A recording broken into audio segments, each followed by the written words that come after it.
This episode of the podcast is brought to you by Wahid Invest, revolutionizing halal investment. Greetings of peace. Hello everyone. Welcome to Freshly Grounded. This episode is brought to you by Wahid Invest. Wahid Invest. Guys, listen here. Have you got some savings? Have you got some savings? Now, if you got some savings, which we all should try and have, don't put them in your savings account. Put them in Wahid. What is Wahid? Who are Wahid Invest? What is it? Wahid Invest is a platform online that you guys can basically put your money into. So you can put your savings into it. You can also put non-savings into it, but I specifically love the idea of putting your savings into it, and I'll explain why. But you can put money into this account, and what they do is they invest your money into halal businesses. How do you know the businesses are halal? The reason you know the businesses are halal is because they have a Sharia board, they have a compliance board, and they do all of these checks on these companies before they invest your money into these companies. So they check if the company operates in a halal way, makes halal decisions. They make sure that the company doesn't deal with riba or deal with gambling or alcohol or adult films. And so these are clean halal companies that they invest your money into. And you're saving all the work. You're not trying to find a halal company to put your money into. You're not trying to figure out how you can make sure your savings build money. You just put your money into Wahid. They do all the hard work for you, and you just, inshallah, watch your money grow. Also, the reason I say savings is because often we put our savings into a savings account, and then what happens is that those savings account build interest, and then what happens is we have to, at the end of every month, figure out how much interest we've accumulated so we can pay it back to the bank or give it away. And so Wahid takes all that away. Your money's just sitting there, and it's still accumulating wealth, inshallah, in the long run, but it just doesn't use interest, and it invests your money so you can jump on board, be an investor, and there's some really cool people out there who've recommended really cool ways of investing and stuff, but even if you were to, for example, invest 15% of your wealth every year or every month, and you use it as a retirement fund, if you're on a good salary, by the time you're 60, you'll be a millionaire. You'll be a millionaire, And who doesn't want to be a millionaire? Think about all the good you can do if you're a millionaire, guys. So head over to freshlygrinded.com/Wahid. That's freshlygrinded.com/WAHED. Guys, Wahid have helped people all over America invest their money into halal portfolios, and now they've come to the UK. You can sign up from as little as £100, and you're good to go. Don't just let your savings sit in a bank account. Invest them with Wahid. Wahid Invest, revolutionizing halal investing. Check out freshlygrinded.com/Wahid. WAHED. This episode of the podcast is with a brother called Jamaal, who I met presenting Iman Channel, but is very well known amongst the Muslim community. He's been active in the dawah for years. He's been doing Deen riders, so you'll probably recognize him from there. He also works with IERA. He works in loads of media outlets. He's a TV presenter, and it was such an amazing episode. So much wisdom in this episode. He also does marriage counselling. So a lot of this episode we were speaking about marriages, what's going wrong in young Muslims' marriages, what's going right, how one should treat their wife, how a wife should treat their husband, expectations we should have of each other. We also spoke a bit about Deen riders, the da'wah, Jamaal's conversion, and amazing stuff. Jamaal's been Muslim for longer than some of us have actually been alive. So, and I hope that doesn't offend Jamaal me saying that. I didn't mean it that way, but there's a lot of times where I'm trying to pick at Jamaal's wisdom in this episode because being that he's in the older generation. He's not even old. He's not like an old man. He's just like a regular middle-aged man. But I kept trying to mention that Jamaal, I'm just trying to pick at your wisdom, and I felt like I didn't want to offend him. So Jamaal, if you're listening to this, please forgive me if I was rude. And with that being said, guys, this is Freshly Grounded. I hope you guys enjoy it. Let's get into the episode. And welcome to Freshly Grounded, the brand new podcast by best friends Faisal and Sam. Huh? I said welcome to Freshly Grounded. After that bit. The brand new podcast. And after that bit? By best friends Faisal and Sam. Really? Cool. And we are live. Let me just chuck the backup audio on. And so I was just saying before we went on that I had to do the Marine Ali episode. So what happened is he basically messaged me. Do you remember a few months ago? I don't know how much. Are you into cricket? Nope. No, my. But basically, a few months ago, what happened is England were playing, I think, like Australia or something in London, or India or something, and because of the rain, it got cancelled, and so they found out, like last minute that it got cancelled, and the players were all ready, and they're not allowed to have their phones on them because of match fixing. So he couldn't tell me that what was going on. So then he just messaged me at like 6 o'clock or something, saying, "Hey, can you come to my hotel by like 7 or something like that, and I've got an hour spare," or something like that. Wow. And bro, I just got I jumped in my car from where I live, which is about 30 minutes or 35 minutes with no traffic. Rushed here with my suitcase, chucked all of my podcast equipment in the suitcase, and got an Uber from here to his hotel, and ended up doing the episode. And I done like this, like there was no producer or anything, so I had to like keep getting up and turning the camera on off. But stuff like that is what makes it, man. You got to put in, I suppose, that little bit. Well. Yeah, man. Because if you let things like that deter you from putting out episodes out or for making things happen, oh no, it might not be perfect or this, like that, you're not gonna end up doing it. Yeah. So yeah, that's what happened. So that's what ended up happening with that one. What was he like? I've never met him before. What was he like? Bro, one of the most amazing and humblest people you'll ever meet. So, he comes across that way. Bro, he doesn't care for fame. Doesn't care for fame. He just happen. What the field that he happens to be in happens to be a field that makes you famous. But he loves cricket, and that's his love, not the fame. And he actually turns down. He actually said to me that I don't know why I did this interview, because I don't do interviews. He said something just like kind of told me, like I told you I would do it, so I wanted to fulfill that promise, but I don't do interviews. That's and nice. He said that he actually, if you go on his Instagram, what you'll see is that he doesn't follow celebrities as much as he actually follows like Quran reciters and stuff like that. And he said that the thing that the people who I see as celebrities and who I look up to are the people of the Quran. And he said that you don't have people who want to meet this celebrity. He feels like that over people who are into Quran and stuff. That's beautiful, man. So he's humble. He definitely looks, it comes across that way. Yeah, mashallah. I mean, obviously, when you have all this kind of, all these scandals and stuff like that, I don't think he'll ever be a part of anything like that. The most that ever happened is, I think, like around the time of the whole, he wore a band once on his wrist that said like Free Palestine, and there was like loads of drama about it. He was all over the media, and I think he might have even got a ban from match, but he stood up for himself and he said, look, there's like basically, because their argument was you can't have anything political, and he was saying but other people have the Help for Heroes bans, which is obviously political. But yeah, so that's the only time. But yeah, he's never really been caught up in that. He just likes to live a private life. But you know what I always say about cricket, they say it's like watching paint dry, don't they? Yeah, and it's so long. Like some of the matches are like, in fact, I think a one-day match is like the shortest, and they can go on for like weeks and stuff. But anyway, we're not here to talk about that. We're here to talk about you. Jazakallah khair, first of all, for joining us, or for joining me. First question has to be first, and that is, did you come here on your motorbike? No, today I didn't come on my bike. When it gets really cold, we tend to ride less. But previously, I would ride rain or shine, and the only time I wouldn't ride would be, for example, if it's snowing.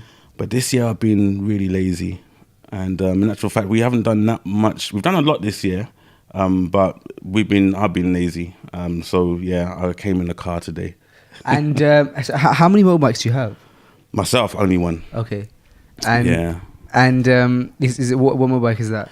So I ride it's called a Suzuki Hayabusa. Okay. And a while ago, it used to be the fastest road production bike in the world. No way. Yeah, and I used to pride myself that even though I can't ride it like that to save my life.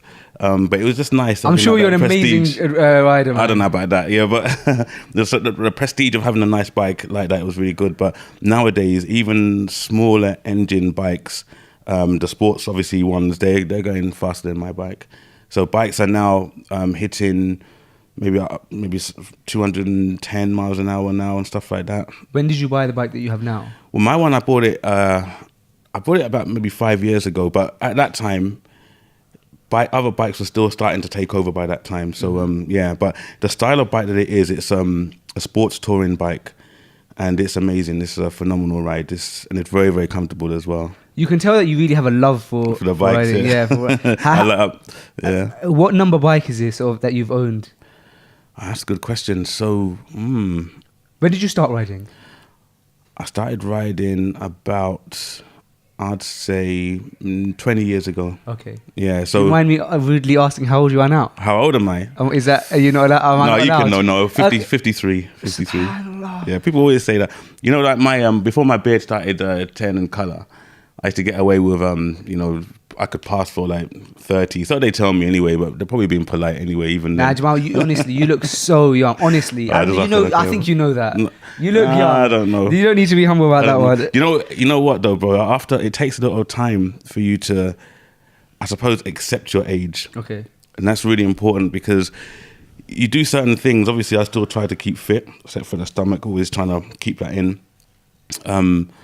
But you can't escape the fact that every year you're getting a bit older. So you tend to do less things, and you reach a certain age where when you're young you sing, and when you get old you sort of like you make noises when you get up, just getting up, think, well, I didn't do that last year. Wow, that's how you measure it. How you measure it. Yeah. Did you see recently on Good Morning Britain there was this guy, he came on and he basically was I think he was from Holland or something, I can't remember exactly, or France, but he was basically campaigning against the government to let him legally change his age, because he was like in his 60s, but he felt like a 40-year-old just in how he was, and he was basically coming to like legally change his age because he just didn't feel like his age. And they were basically saying to him, but you literally are that age. And he was like, no, that's just when I was born, but that is not how old I feel, and I should be legally, you're allowed to change your name, so why can't you change your age? But it's like, because it's facts, like you're literally born. I would have said to him, you know what, I'll tell you what, go and ask my mum. Yeah, and she listened to him for 2 minutes and then she'd go, just go and sit down. Yeah, give him a slap. How crazy is that though? And especially you think like, you're a grown man, like, and is that really what you want to do with your time? Like, that's just a waste of time, I have to say. Just, if you feel younger, then just carry on acting younger. Exactly. But don't do silly things. Obviously. What's it gonna do if you're on your ID your age changes? Absolutely nothing. No. He actually lost that court case anyway. So it's just a waste of time. Yeah, I don't know how much he spent on that. Probably thousands. Yeah. He got his publicity out of it. So yeah, but we'll soon forget him though, I'm sure. Yeah, that's true. That's true. Very true. So, so you started riding 20 years ago. Yeah. But and that was when you were not Muslim.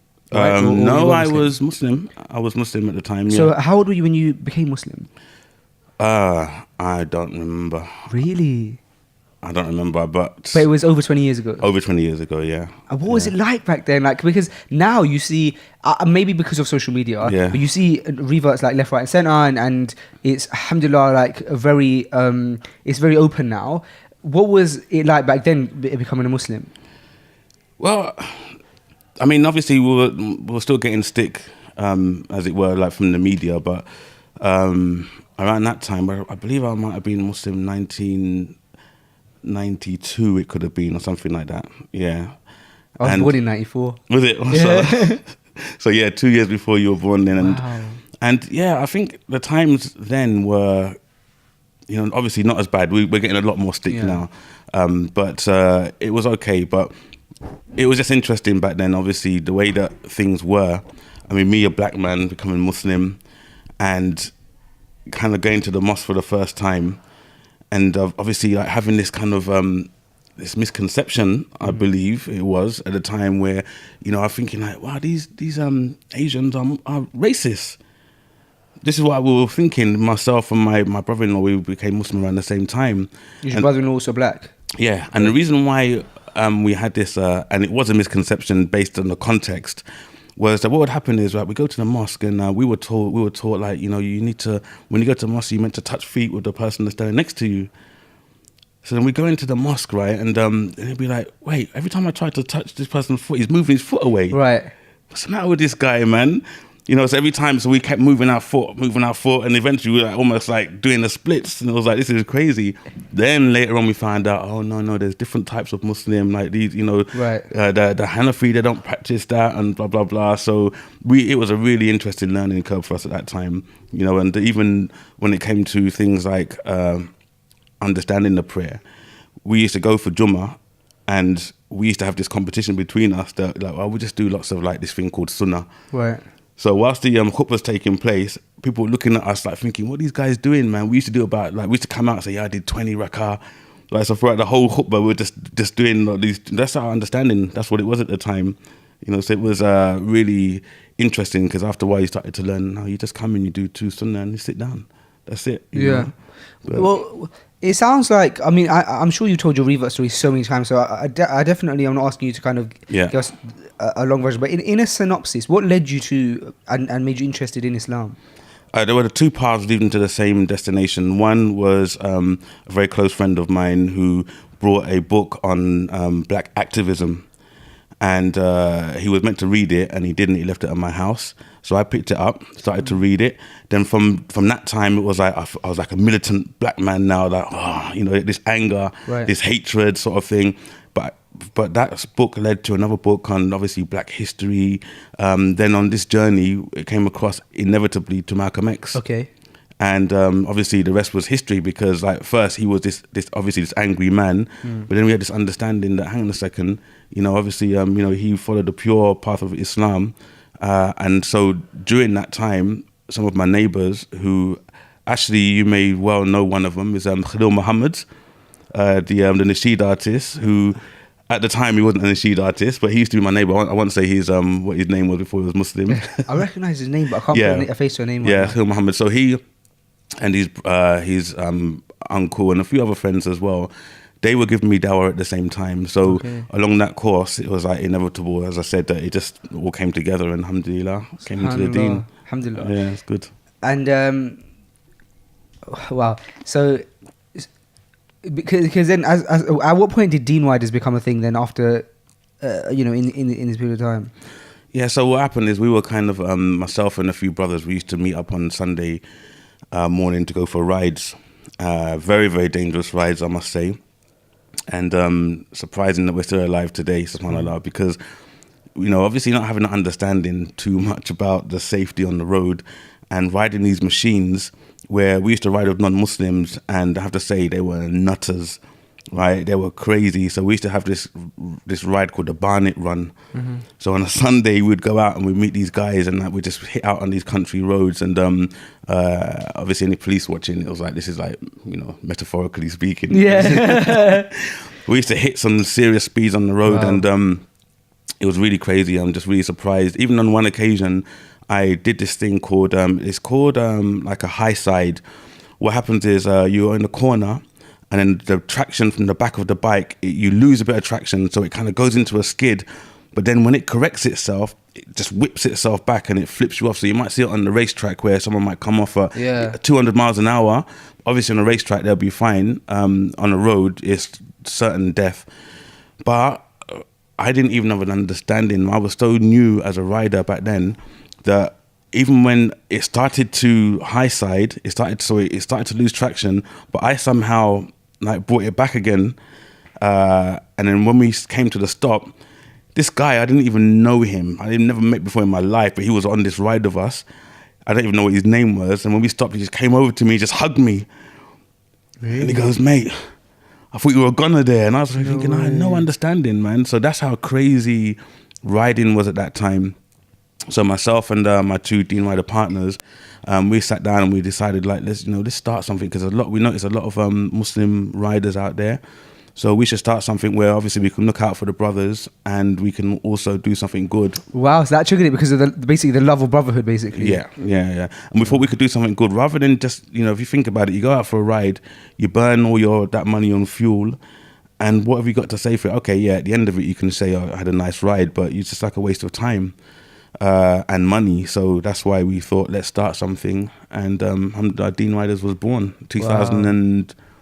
6, I think it was. Do you have any idea how much money you guys, obviously you don't do it to like label it, and you probably prefer not to know, but do you have an estimate of how much you guys have impacted in terms of finances towards charities and stuff? No, we just have like a simple understanding, which is that we only work with registered charities, because obviously there's some complications that can happen along the way, and we just do what we can for them. So, you know, sometimes we've done really, really well. One particular year for raising money for the Syria refugees, we've probably raised about 70,000, and I think that was in Ramadan. Wow. So sometimes it's really, really good, and sometimes it's quite, you know, not so good. But alhamdulillah, the brothers, they're happy that they love doing it, and just because of the area that we're in, one of the main focuses that we did this year was on Grenfell. Okay. Yeah, so we did a lot of awareness rides and just supporting the survivors. That's been really good. Isn't it crazy how such a niche can still have such a big impact? Because it goes to show that if people play their parts in the stuff that they're good at, or the stuff they're talented at, or the stuff that they're passionate in, things would be so beautiful, because everyone can make an impact based off of what they love. And you guys, you just were into rides, you went to riding, and you'd have fun, and you used that to do good, and it makes you think like, you know, people might be thinking, what is it that I can do to do good? But sometimes you have to actually just think to yourself, what is it that I love to do, and how can I then alter that to do good? Because I suppose with the right intention, you can make anything great, and why not make something that you're already good at a path for you to, inshallah, attain Allah's mercy, really? Yeah, I agree with that completely. I think sometimes as well, people, like, obviously we are a community of sadaqah, charity, right? We love to give sadaqah, but at the same time, we also like to be like inspired, and we like to be entertained. Yeah. So there's a bit of challenge sometimes. You know, you might have, like, you know, I don't know, Fulan and his family, they are going to the Lake District, and they're going to do like a 1-mile walk. Now that's a fantastic thing that they're doing, but unfortunately, people will be sort of not really inspired by that. So when they're asking for a lot of money, they might just get, I don't know, £100 or £200. Whereas if they love to walk as a family, but all I'd say to them is basically that you need to try and think outside of the box. Right. You know, what could you do, for example, like, so you're going to go for a walk, but maybe introduce some elements of it, of interest, and then you'd normally do better, because so many people are doing a 1 mile or a 5 mile walk, or even the 3 peaks is sort of so overdone. It is now, yeah. Yeah, and you know, people who are donating, they'll donate anyway, but as like I said, you know, we like to be entertained, so maybe think of something, you know, a bit different, using the same passion but just change it up a little bit. Yeah, and that's what we do. So we've got different elements, different campaigns that we might do, and we just reintroduce different ones. Have you got something planned soon? No, we're being approached by a few charities for next year, so we can sit with them and decide on what we're going to do. But unfortunately, because of health and safety reasons, some of the things that I really like to do, we can't do it anymore. For example, I like endurance challenges, but stupidly, and alhamdulillah, nobody got hurt. But we did one where it was an all-night ride. So it was called Fajr in the Lakes. And we were raising money for, can I mention the charity name? Is that okay? Yeah, for sure. For Revert to Reality. Okay. And the objection was to leave at a certain time, get to the Lake District by Fajr, and obviously when we finish, come back to London. But underestimating the fact that obviously it's going to be a long ride on these powerful sports machines. Getting there wasn't too much of a problem, but getting back was really bad, because now I have brothers of different riding abilities, different levels of fitness. Some of them were like, we stop at a service station, brother would say like, bro, I nearly fell asleep back there on the motorway. No way. And stuff like that. So that was the year where we said we're no longer going to do any endurance type challenges. And I suppose you feel somewhat responsible, because absolutely, yeah. You know, the guy who does Deen riding. Yeah, absolutely. So accountability will be mine. However, there are things that we do want to do, which I'm going to be very selective, maybe like 1 or 2 people, but it's going to be really hefty challenge. It's going to be UK based, but again, it's going to be a lot of endurance. So there'll be very little sleep, a lot of fatigue, and whatever cause we do it for, it doesn't matter how much we raise. I think it's still going to be really good. Would you consider yourself a bit of an adrenaline junkie? Yeah, I am. I am definitely 100%. Do you like roller coasters? To be honest, I'm not a fan of roller coasters. I'd rather be in control of the machine that's about to smash and. Fair enough. At least if something goes wrong, it was like you had control. Because another thing, like, I cannot be on the back of someone's bike, especially if they're riding stupid. Yeah, no, I can't do it. And this misconception that people think that because someone wants to get on the back of your motorbike, they think they want to be thrilled. But sometimes people just want to have a ride in the back of the bike, and you see bikers riding crazy, trying to pop wheelies and stuff like that. Yeah, that's insane. But the way I ride, it's in control. As obviously we can't break the speed limits. But can anyone get on the back of someone's bike? Yeah, because it's like just like a normal passenger for a car. Yeah. Man, I've never ridden a bike. But in Pakistan, when like I was really young, there was like 4 of us on one bike. We were riding Pizza Hut because that's like normal there. Yeah. But I don't remember that because all I remember is getting on the bike. I don't remember the journey or anything because I was so young. I was like probably like 6 or 7. Yeah. Back then. But it intrigues me. I don't think I would want to ride a bike because I'm very clumsy, bro. Like I am very careless, very clumsy. I remember when my brother, he got given a gift from my dad. It was a electric scooter. Yeah. And this was when we were a lot younger. And I started crying. I was like, no, if he's getting one, I want one. And so my dad had to like fork out more money to buy me one just because I was being a baby about it. And I think I crashed it on the first day. No. Bro, I was like, because what happened is it was obviously like, your throttle. The throttle. Yeah. I was like, must have been leaning on it, and then I like went to go, but like I throttled it like really forward, and I just went flying. Wow. And so I would be really bad on a motorbike. Yeah, I mean, I always say that a bike is only as dangerous as the wrist that pulls the throttle. Yeah, because if you are not careful, then you're gonna have a mishap. But there's a lot of challenges. I mean, riding a motorcycle is really, really, really challenging if you do it properly. You hear about fatalities where someone's riding along and a car just comes and hit them on the side. Wow. So you have to have all these stories, all these anecdotes in your mind. So when you're riding, what's really good, it keeps you young and it keeps you alert if you ride properly, because you should be focused on what's happening, like looking for hazards. Is this guy going to pull out? Most often he's going to pull out. Is this bus going to turn, come out here and whatever? So when you're riding, it's always like analysing where the next potential hazard is going to be. And that's really, it makes it more interesting, makes it a lot of fun. So, and the faster you go, the faster you have to start thinking like that. So, in that regard, it's kind of very, very, very interesting. And as you mentioned about being on the back of a bike as well, in countries like Pakistan, India, Morocco, Africa, where people are used to being on the back of bikes and, as you said, 2, 3, 4 people on the bike, it becomes such a way of life for them that I think that they actually maybe don't realize just how actually beautiful it is to ride a bike.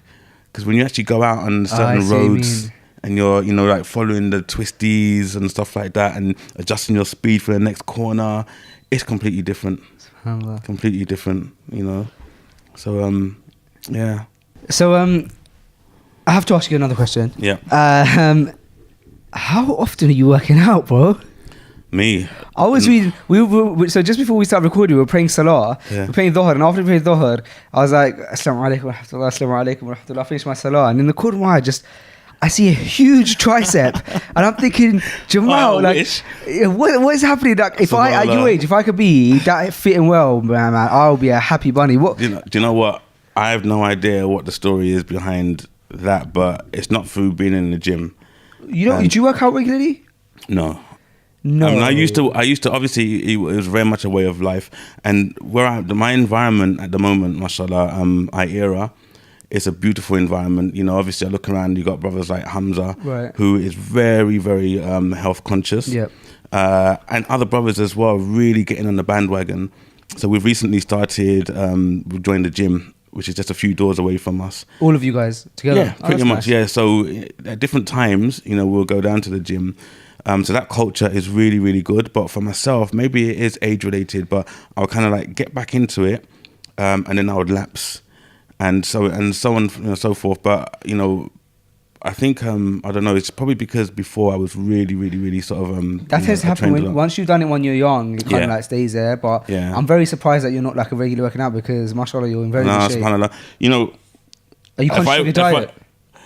Yeah. I am definitely, because my stomach is really unfair to me. Right, Really? It's very cruel to me. Yeah, like, you know, what happens is, you know, you spend ages just trying to get it down, and you take a 5-minute break, and then boom, it's back out again, man. It's crazy. With me, that's me, but with moobs, like, bro, that's where all my fat goes. Yeah, and I'm so conscious. I've always been conscious of it since I was little, because like, it's for some reason my body just loves like all of the fat there, and I'm like, why? And I've had so many people tell me different things, like, oh, it's because you're drinking tap water, or like, no, that goes too far though, isn't it? When people yeah, say man, I think so as well. I think so. Yeah. But it's funny you mentioned Ira, because obviously we've had Hamza on here a few times, and it seems like the culture of Ira is amazing. Like, you know, the way from what I've heard from him, the way like kind of the staff are treated, and the different outreach specialists you guys have all over the world. How did you get into Ira, and what's it like working there? Is it something that you want to be doing long term? Absolutely, 100%. Yeah, I mean, what's your specific role? Sorry. So I deal with the media production, so with the videos and stuff like that. And technically, I'm actually a contractor. I do run my own business, but I am 100% IERA. So, you know, even if someone sees me, even now I'm wearing my my company you know, shirt and stuff like that, but I'm 100% IRA, and I think there's good reason for that, and that's because I was there from the beginning, and I heard the initial conversations from you know, Abdurrahim Green and Yusuf talking about this dream and this passion. You know, I was actually working. I actually was employed by Green and Chambers before I started my company. So Green and Chambers were out there. They were like a marketing company. They were like really, you know, amazing, going out helping different charities and stuff. But then, like, you know, you'd have you know, Abdurrahim just talking about his dream, about his passion and stuff, and how he doesn't want to you know, be working in this field for much longer. And eventually, it was just like, yeah, they've actually started it. You know, so alhamdulillah, I was like, when Green and Chambers folded, when it closed, I was thinking, okay, maybe I'm going to be without a job now, but alhamdulillah, I got invited to stay with them, and it's just been amazing. It seems like a very relaxed environment to work in. To work in, it's what it is the passion for the dawah means that people are working at different speeds, different like levels, but to attain the same goal. So, for example, if there's a deadline, it will pretty much always be met. So if there's going to be a campaign and someone has a task and needs to get it done, then everyone just works together, and that passion is there. Like, you know, we're going to get this done, we're going to get out there. And, you know, it's really good, because in the beginning, a lot of people used to talk about they used to ask, how many shahadas have you got? And it was never about the shahada, it was about the message and how that message was going to be delivered. So this is why they spent all that time developing the Go Rap and making sure that it became something which was easy and palatable for anyone to be able to give dawah.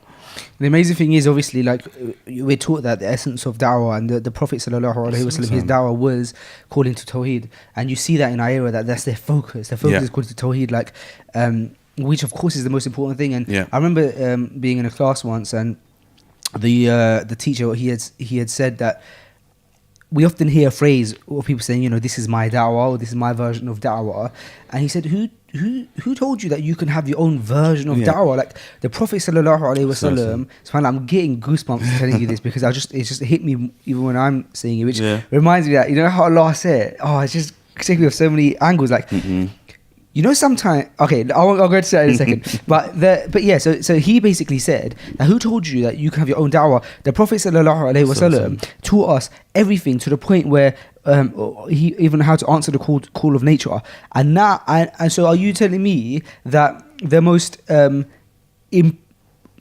important thing, the job of the prophets, which was to call to Allah, he wouldn't have taught us how to do that? SubhanAllah. He taught us how to do it, of course, and the only way to do it is to call people to Tawheed, the oneness of Allah. Because, and when he told me that, it hit me, because I was thinking, like, but that's a bit basic, isn't it? And I thought, wow, like, once someone really understands Tawheed and oneness of Allah, they can only come to Islam. Yeah. Because it's the only true place you can find that there's only one deity worthy of worship. Yeah. And it just hit me like a train, man. And that itself reminds me of I can't remember who it was that told me this recently, but they were saying that, you know, Allah says remind the I'm gonna misquote it, but basically the reminder benefits the believers, right? Yeah. And sometimes you're told something, and it's amazing how you're told remind. Like the word remind means almost that you've heard it before, but I'm telling you again. Yes, and it's always impactful because someone told me recently that when the Prophet ﷺ passed away, and I might get some of this story wrong, so definitely if you guys listen to it, check up on it. But basically, that obviously, understandably, the Sahaba were very, very upset, and the person who told me the story had said that Abu Bakr Siddiq recited an ayah of the Quran to basically explain that, look, guys, like, we're here for Islam, basically. Like, Allah is who we're still calling to. And it reminded the Sahaba, who are the Sahaba, like the best of people. They at that point were so down about what's the event that has happened that even they needed that reminder of the Quran to so reminders are so important, right? Yeah, absolutely. So my point was in all of that I see that in ayah, I see that they call it Tawheed, and that's their fundamental message, and that's what Hamza talks about the most, and that kind of leads to a person, you know, accepting Islam. Yeah, exactly. I mean, look, a lot of times, you know, people cannot deny the fact that, you know, when they hear the truth, they know it's the truth. But what the problem is like the understanding that they have to let go of certain things that's going to cloud and get in the way of them, you know, fulfilling that obligation, which is to worship Allah subhanahu wa ta'ala. So that's the problem. And even myself, you know, when I first realized that Islam was the truth, there are certain things that I was doing, and it was like, I don't think I'm ready to give this up. And those are the factors that led me to not take my Shahada at that time. So in actual fact, for myself, I was actually, I guess, I was studying Islam for 2 years, first of all, before I actually took Shahada. And I was, even up to the time, I wouldn't take my Shahada until there were certain things that had to be done. And alhamdulillah, the Sheikh who gave me that final push, he I think he was like, you know, obviously one of the wisest you know, people that I know, because, you know, subhanAllah, he just said, like, don't worry about that now. He said, just take your Shahada, just do it now, and then deal with those things. And he was the only person at that time that had actually said that. Wow. So I actually did it. I took my Shahada, and then very, very quickly afterwards, all the things, the devices and whatever, they're all gone. Sometimes that's all you need. Yeah. But when we were having a discussion a couple of weeks back at Iman channel, you kind of, I asked you to if you would like to come on a podcast, and you very kindly accepted my offer, and you know, you were intrigued as to kind of what it is that we would maybe discuss, and I mentioned that respectfully, I haven't had a vast amount of people on the podcast who are older than me, or like in the generation above me, right? I'm trying to be so like not offensive here. So say what you got to say, bro. So yeah, that's basically like I haven't had a sit down chat on a podcast. Someone who is in the generation above me, who is a practicing Muslim and has gone through stages of life that I will inshallah go through, and you're also, you know, whether you like it or not, and you'll hate me saying this, but you have an amazing reputation of someone who is very sincere, someone who is, you know, an amazing person for numerous people, or numerous trustworthy people have said this, and Hamza being one of them. And it goes to show, and I you know, I've only met you a few times, but the few times that I have met you, I've got that vibe instantly. And so I wanted to have you on to kind of gain that inspiration from you and talk about those things. And I think, and I may also mention that being someone who started practicing about 5 years ago now, alhamdulillah, I don't come from a non-Muslim family or anything like that, so Allah has made it easy for me in that regard. However, I also don't have many people around me who are in the older generation who are practicing as perhaps or perhaps take it as seriously as I'm trying to think about this. Would you get what I'm trying to say? I do. Right. Yeah. And so I wanted to learn about all of those things. One of those things, as you guys, as you know, is obviously marriage. Marriage is a big thing that so many people go through. Yeah. And I would love to hear your perspective of marriage from someone who is, the majority of our listeners are younger, or they're my age, or perhaps a bit younger. The university students, they either just got married, Right. or they are looking to get married. Okay. Right? And you're someone who has been, how long have you been married now? I suppose as long as I've been Muslim, Subhanallah. pretty much, yeah. And I don't obviously know like your in details in your personal life, but from what I can see from the outside, one of the most amazing things is coming to Iman channel and seeing that your wife comes with you. Yeah. And she's So does yours. Sorry? So does yours, my Yeah. I would love to just get insight, man. Like, do you often have people coming to you and asking for marriage advice, like young people? Well, actually, I actually do marriage counselling, marriage workshops, and yeah, so I do actually get the. I suppose it's an honor to be able to help people within this industry. I used to have a marriage website. I had a marriage website, a marriage service. It was a free service. So even when I first started working for Green and Chambers, I actually had my own marriage website, and it was quite popular. It was quite successful at the time. It was a free service, and it was not automated, so I had to do everything myself. Yeah. But I think it's something that's needed so much, like in our culture and our society, and people are often looking to other people for marriage advice, but they're perhaps not the most qualified for it. And to have someone like you who's kind of been there, done that, and also has heard marriage stories from so many people. I didn't even know that before the podcast, I didn't know that you did marriage counselling. And hearing that, part of me is frustrated because it's like more people should know this because it's needed, bro. Yeah. People need to be able to come to someone to discuss the marriage, come to someone who they can trust, come to someone who has experience in it, come to someone who has knowledge in the religion, and oftentimes it does need to come from, again, forgive me for saying this, but someone who's older and more mature, a father figure kind of yeah. vibe. And some people don't have that father figure vibe in their life. So there are certain things that don't come from qualification; they come from experience. Right. And obviously, what happens is you observe certain things within people's relationships, and you'll always tend to find that there's only like a small kind of pot of scenarios to do with people's marriages. So it's not as vast as you might think. So the solution then for someone who might be having a problem is not, it's all about the couple, and it's all about them actually, understanding whether they actually want to resolve it or not. Okay. And as long as they both sincerely want to resolve it, then they will be able to resolve it. But if it's a case of, actually I'm just sick to death of this person, I don't want to be here. I was with someone about 2 days ago actually, and it was the same thing where they were questioning, do I want to be in this or not? And then they were talking about the circumstances within their marriage.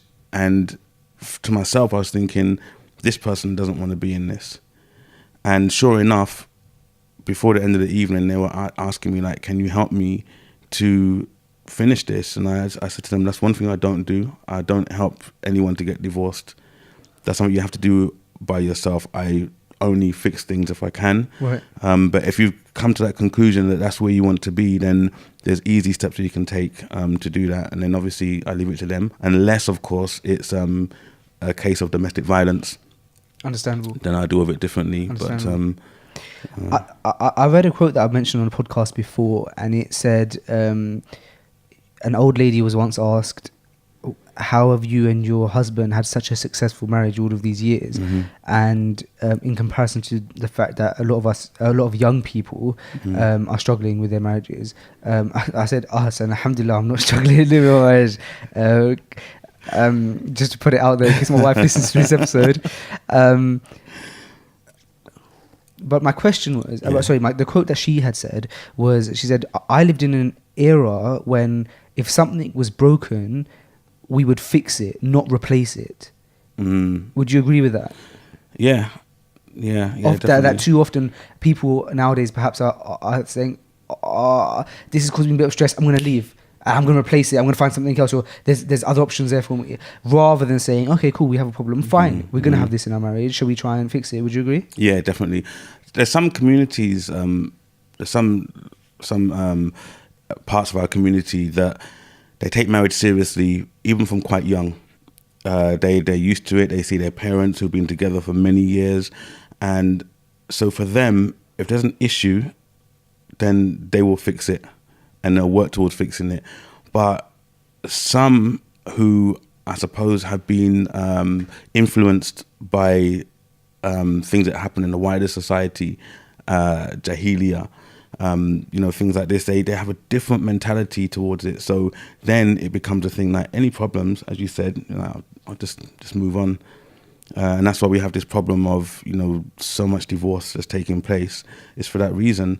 But those who truly value their marriage, even from a young age, then they're able to resolve it really, really quickly. But it's a small thing which has been taken out of proportion, and it's just a case of like sitting down and saying, okay, let me think about this, right? Let me, I'm feeling angry at the moment, I'm infuriated right now, but let me just actually think about it. How much of this that's just happened is really me? And no one does that. Yeah. No one does that. We are all the same. We're all very arrogant and haughty. There's a few that know, but it's only later when you actually realize, you know what, subhanAllah, I could have dealt with that a bit differently. I overreacted. And then where the problem lies after that is when that one person says, do you know what, I'm going to go and apologize. So they go back and say, you know what, honey, you know what, I just thought about it a little bit and I just realized that, I was a little bit wrong and I just want to say I'm sorry. And then she goes, yeah, that's right, because blah, blah, blah. And she starts, and then it goes up again. Whereas, obviously, when you have a situation where they both sort of say, yeah, me too, then khalas, it just gets sorted really, really quickly. So it's about understanding each other and knowing where to, where to stop.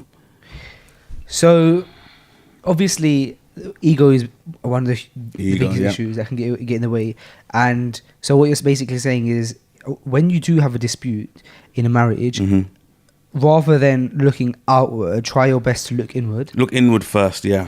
Yeah. And say, what is it that I didn't do great? And so perhaps, even if you still disagree with the point that your partner is making, at least you could perhaps look at yourself and say, what did I do wrong though? Did I react to it in the wrong way? Yeah. And therefore you could say, look, I apologize for the way I spoke. Because even if I do disagree with you, this shouldn't be the way we do it. It seems to be that saying the words sorry or I was wrong can often feel like the heaviest words. They are the heaviest words, most definitely. I mean,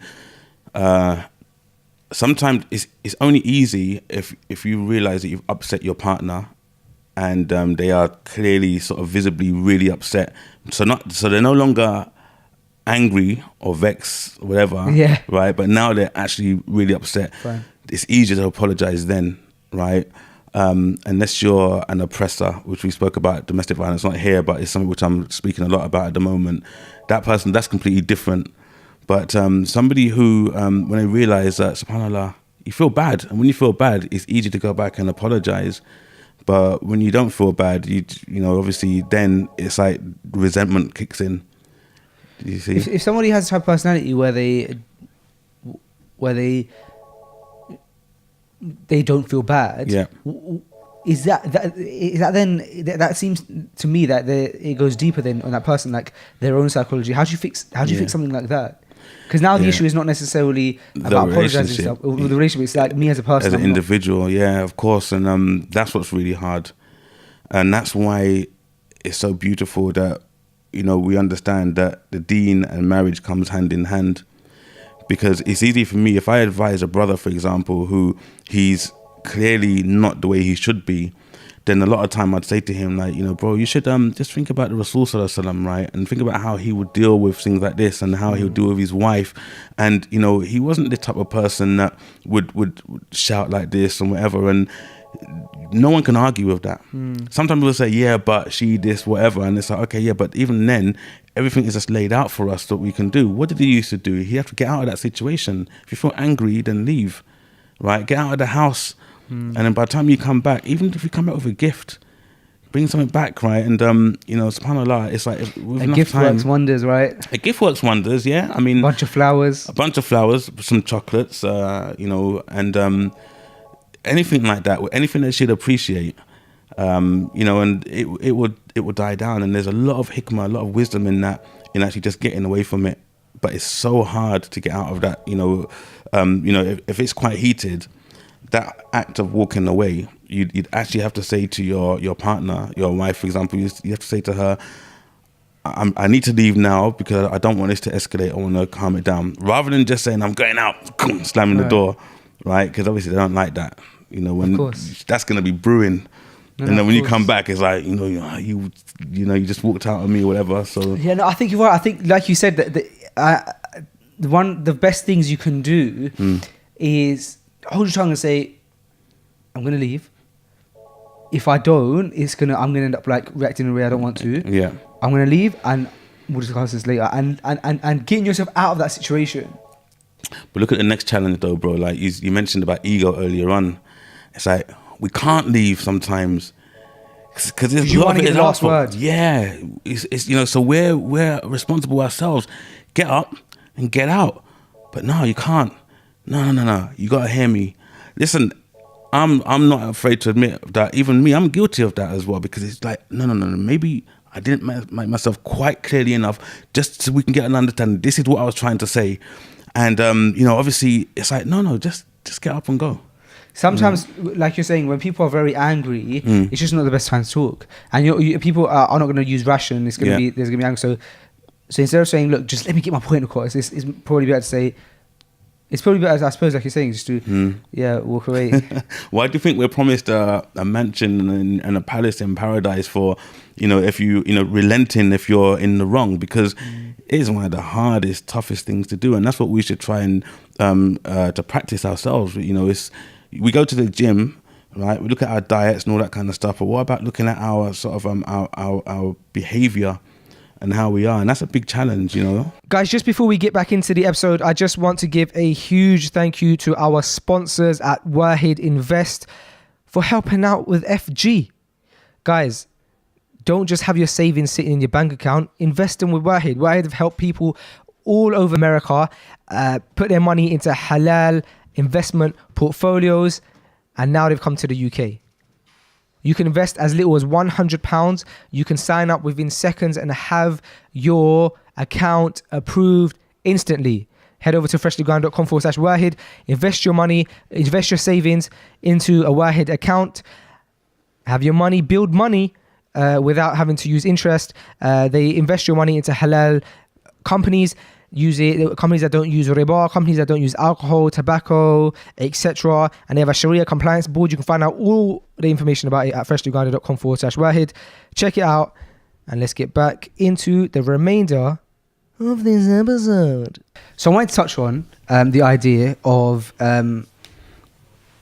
men in marriages, and the reason obviously I want to talk about men is because I suppose I am a man, so I can't really speak on behalf of the women. So I'm not victimizing the men here, and I know that there's two sides to every story and stuff, but have you found in your experience of doing your marriage counselling that sometimes, because of as a man, you do want to always remain cool and like, oh no, I'm not soft, etc., and therefore that could lead someone to like not being like soft and romantic with their wife? And we know from the Sunnah, we know from the sayings of Umar ibn Khattab, who said, be with your wife like a child until, apart from when it's time to be a man, be a man. I love that. And so, have you found in your experience in marriage counselling that sometimes that has been an obstacle, the man not being romantic enough, maybe because of those societal barriers? Yeah, too many times, subhanAllah. And I don't know.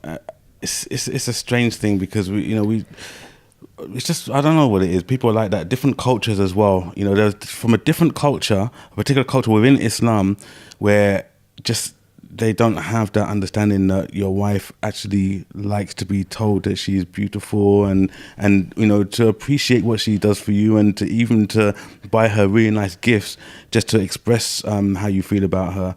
But there's certain cultures, unfortunately, where it's just a case of like, this is what the women do. Right, I'll come home and she will give me my food and blah blah blah blah blah. And when she sits at home, she's probably like daydreams, not necessarily about other people, but daydreams about her husband doing these nice things for her, which is really sad.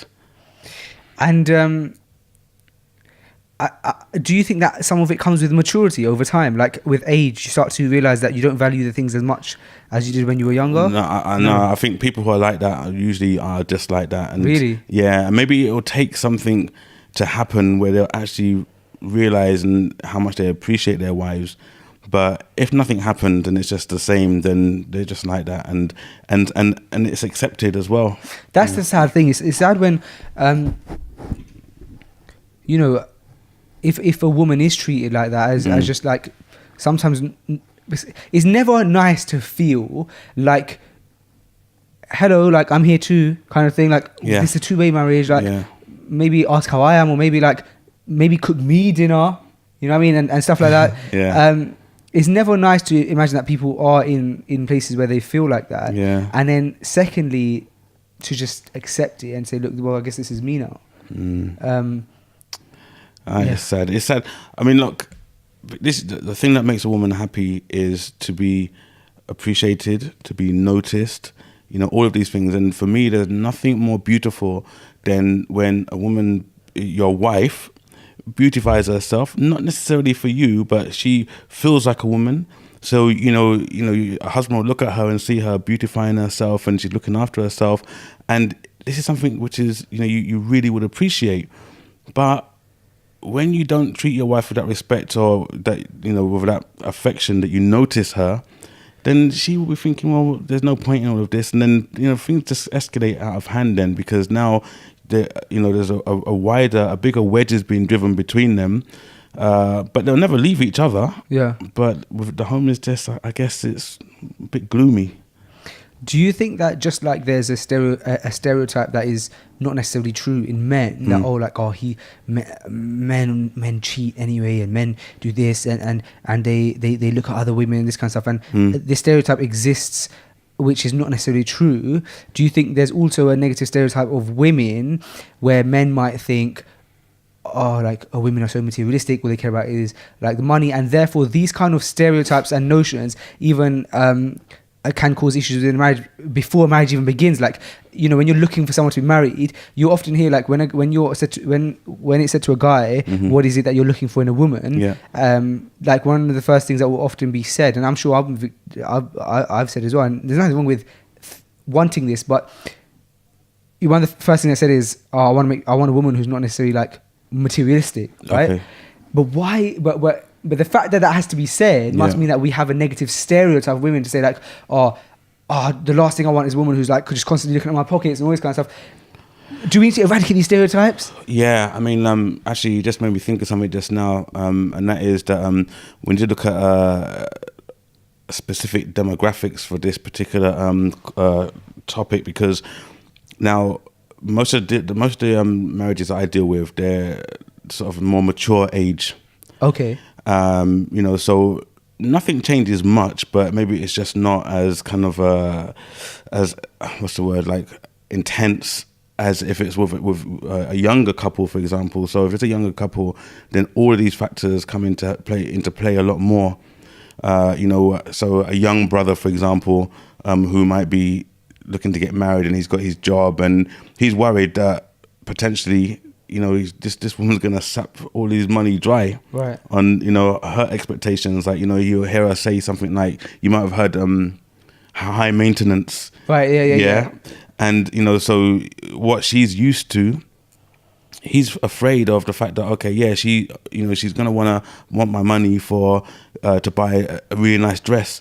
She doesn't buy a cheaper buyer. She has to have one that costs £300 or stuff like that. And then, so yeah, then he kind of judges her based off of that, and it affects the way that they are, you know. And I think that is sad as well, because what you'll often find is that actually your wife is just as invested in you as you are, because it affects her directly. So like, your wife is your biggest backbone, and probably likewise for the man, for the woman, your husband is your biggest backbone. And when you change the narrative of your marriage from being, I'm expecting this, why didn't I get this, to let me support her on this, let me support him on this, and you just become each other's biggest fans, and you become each other's biggest supporters. It's amazing, because when that person's successful, you say, yes, you did it. And it's like, even though there's nothing in it for me necessarily, like I'm invested in you as a person. Like we're sharing a life together, we're sharing a family together. When you're happy, I'm happy. Rather than, why didn't you do this for me? Why didn't you do this? But within marriage with younger couples, though, that's it takes a bit longer for that appreciation that you just mentioned, Right. because, for example, everyone knows that women mature quicker than men. Yeah. Everyone knows this. So the amount of complaints that you'd get, for example, like, you know, he just sits on his PSP or his Nintendo, whatever. That's the same thing, isn't it, actually? Well, No, Nintendo different. Play and all this kind of stuff, Yeah. right?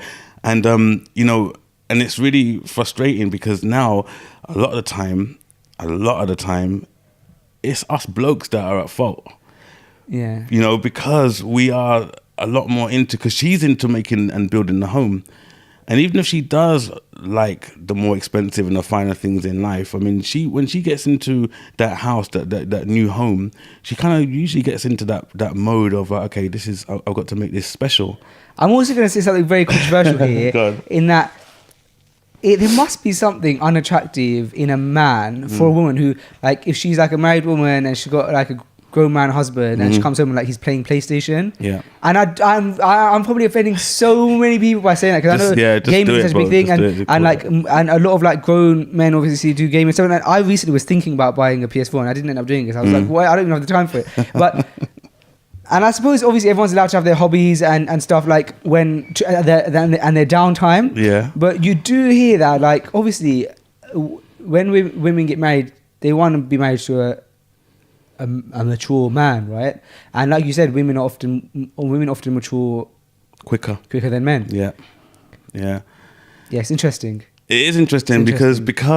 because what happens is, right, when we talk about problems with marriages and when we talk about this particular context, right, then if a brother is engrossed in his pastime, which might be like the games and stuff like that, and she wants him to spend a bit of time with her, or she might have an issue of something, you know, whatever, he needs to be doing things around the house as well. Maybe he's left a mess and he says, I'm going to clear it up later, and it's in her way. But at the time when she said to him, no, you know, you said you're going to have it cleaned up by whatever time, and now he's engrossed in what he's doing, you know, like, maybe a brother who's having such a great fun on his game, right? There's no such thing as a pause button anymore. It doesn't exist.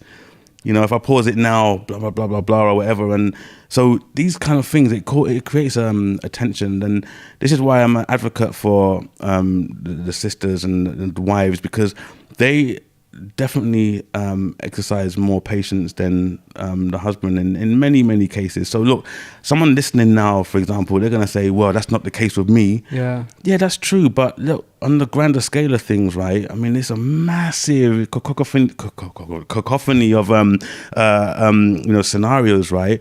And so just because you yourself might not have experienced that for yourself, you have to think on the grander scale that there's so many more cases, right, where the woman is more patient than the man, and it's as simple as that, you know. So we need to, if we appreciate that, then we, you know, as you mentioned as well, like there's certain things, gestures that you do straight away for your missus because you understand how valued she is. You know, you value her highly.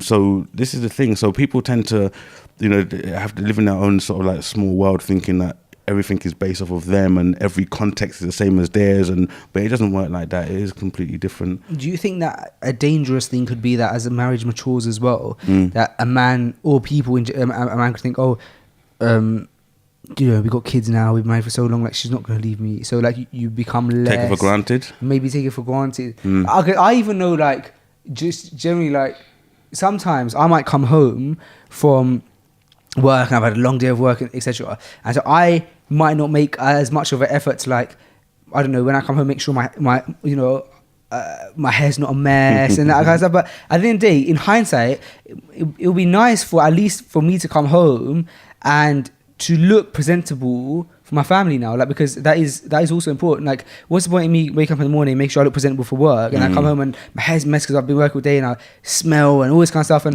maybe it's important for me to say, hold on a second, no, I'm coming home now. Like, I should make an effort, if not more than for work here. Like, Okay, for well, example. I'm going to say something that's going to surprise you a little bit now, but maybe it's straight away or maybe it's a bit later on in time, but women are equally as guilty as men when it comes to this. Okay. Because what you'll find is when your wife is going out to work, she does herself up in a certain way. Right. And then she's walking out the door, oh, you look so lovely, boom, bye. She's gone, right? Yeah. Yeah. And when she comes in, they go, oh, you look lovely. Like, yeah. She pulls it all off. And it's like, the onesie comes on, right, with all the holes and stuff like that on it. It's like, okay, where's she gone, man? You know, so yeah, we're all guilty of that. We you need know, to basically, but perhaps.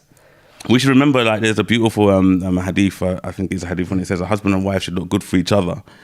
And so we do need to remember that. So even like, you know, when our beautiful wives comes home and, you know, although she's tired and whatever, maybe she should just say, you know what, let me just sit, you know, for a few minutes and so you can absorb all this fineness. Right? And also for us as well, we should do the same thing. Like we come home, we look good and whatever. And then after a while, then you can, you know, I used to say that, you know, there's a period of time, there's a grace period where, you know, where it's acceptable for your wife when you come home for her to be wearing a onesie, right? Or the old muumuu, as I used to call it as well, like that big sort of sheet that just like hangs on and drags on the floor, right? But in the beginning, obviously, we used to try for each other to look good for each other. And then after a while, it's like, okay, you know, it's just one of those things, isn't it? You know, it's almost oppressive that for you to come home and expect her to be like, just, wow, mashallah, you know, what have you done all day then? You just, I'm just sitting there, couldn't move because I didn't want to crease this.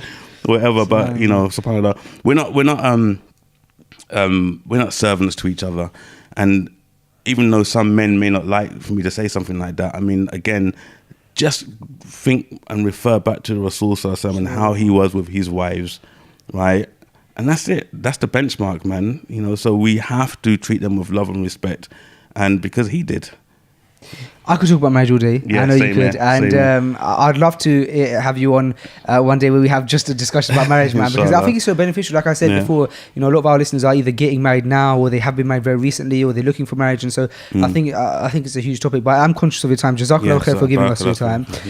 Just to round it up, is marriage counselling something? Because I know it's not what you do full time or anything like that. But is it something that if someone is listening and they feel like they could do with like that figure to speak to who is, you know, like non-biased, is that something that you're open to doing, marriage counselling? And if so, can they contact you, and how could they contact you? I mean, I would say, I mean, anyone who knows me and they have these sort of issues, then they, you know, usually find their way to me anyway. Okay. On a wider scale, I think, like, obviously, you know, your show goes out really far and wide. So I would more advise to maybe look up in their area someone who can help, because it takes a lot of commitment and time to do it properly. So yes, you know, there have been times where I've been able to, in one sitting, help to resolve, you know, a problem within a marriage. But other times it takes a lot longer as well. And I like to be, I suppose, sincere to someone's situation, their condition. That's really cool. Yeah, so obviously it's better to, even if you have to pay someone, for example, then do it. But a lot of time, you know, subhanAllah, if you can't find anybody else, then definitely come to me, 100%. Don't sort of let things, you know, come to a point of no return. I remember Dave Ramsey, who is like this, he's like a finance guru, quote unquote, and he's a Christian, and he said something that was quite powerful, and he said that divorce is on the same level of bankruptcy. Because I remember you saying that you don't help people with the divorce. But what he meant by that is that it's not something where you say, oh, I'm in a bit of financial struggle, let me file for bankruptcy. No, it's your last option when you have tried everything to fix it. And likewise, he said, is divorce. Like he said, I'm not going to say and promote divorce. You try every avenue to fix your marriage first. So I think that was very powerful. Jamaal, thank you so much for coming to the podcast. Thank you for having me, bro. It's been a real pleasure, man. How did you find it? It's really amazing. Bro. Was it like what you I'm expected? not even joking. No. It was really relaxed. It was just really nice. I knew, obviously, we've worked together before, but in a different capacity. Yeah, so it's very like 5, 4, 3. It's like, oh my God, guys are coming back from the break. No, this was so chilled. I mean, if I didn't have to go, I'd just say, bro, I'm sorry, you have to call the security to get me out of this building. Oh, I'm not leaving. Man, honestly, it'd be so much. And I think we could have spoken for 2, 3, 4 hours about this. So thanks so much, and please do come back one day. Thank you very much. You're always more than welcome on Freshly Grounded. Thank you, bro. Jazakallah, much appreciated. Assalamu alaikum. Wa alaikum salam.